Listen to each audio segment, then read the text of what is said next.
7 राज्यों में हुए उपचुनाव के नतीजे बेहद शानदार हैं। इंडिया गठबंधन 13 में से 10 सीटें जीता है, एक पर एक इंडिपेंडेंट की विजय हुई है। भारतीय जनता पार्टी वाले 13 सीट लड़े थे, 11 सीट पर हारे हैं, मात्र 2 जीते हैं। यह देश सिरे से बीजेपी को नकार रहा है। यह देश नरेंद्र मोदी को 1 महीने के अंदर ही एक और बड़ा संदेश दे रहा है और फिर से कह रहा है कि हमें नफरत की, हिंसा की, वैमनस्य की, उल जलूल की बातों की राजनीति नहीं चाहिए। हमें अमन चाहिए, हमें शांति चाहिए, हमें चैन चाहिए, हमें मोहब्बत चाहिए, हमें प्रगति चाहिए। यह देश कह रहा है कि नीट पर चर्चा चाहिए। यह देश कह रहा है कि मणिपुर के घाव पर मरहम चाहिए। यह देश कह रहा है बेरोजगारी और महंगाई से निजात चाहिए। एक संदेश प्रभु ने भी दिया है। पहले अयोध्या हारी बीजेपी और अब बद्रीनाथ धाम हार गई। यही नहीं, बीजेपी अयोध्या, ये सब राम जी से संबंधित जगह हैं। अयोध्या, सीतापुर, बस्ती, प्रयागराज, चित्रकूट, कोप्पल, नासिक, रामटेक, रामेश्वरम सब हारते हुए अब बद्रीनाथ भी हार गई।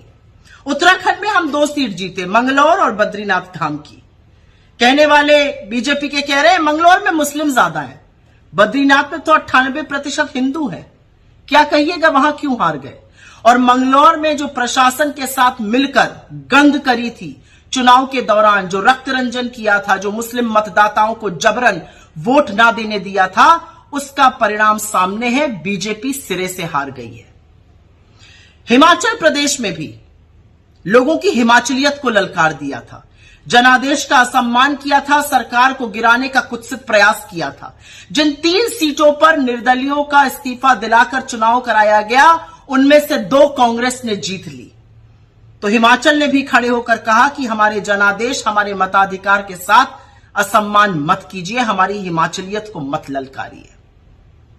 यह देश जाग चुका है। इस देश का हिंदू, इस देश का मुसलमान, इस देश के युवा, महिला, किसान, मजदूर सब जाग चुके हैं और वो एक स्वर में कह रहे हैं कि देश में राजनीति हमारे मुद्दों पर, हमारी चीजों पर होनी चाहिए। और वो एक स्वर में नरेंद्र मोदी की नापाक राजनीति को नकार रहे हैं।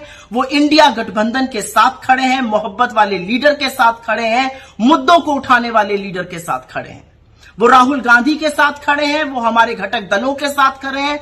वो खड़े होकर निष्पक्ष तौर से ये कह रहे हैं कि ये देश मोहब्बत से, शांति से और न्याय से चलेगा, अन्यथा हम सबक जरूर सिखाएंगे।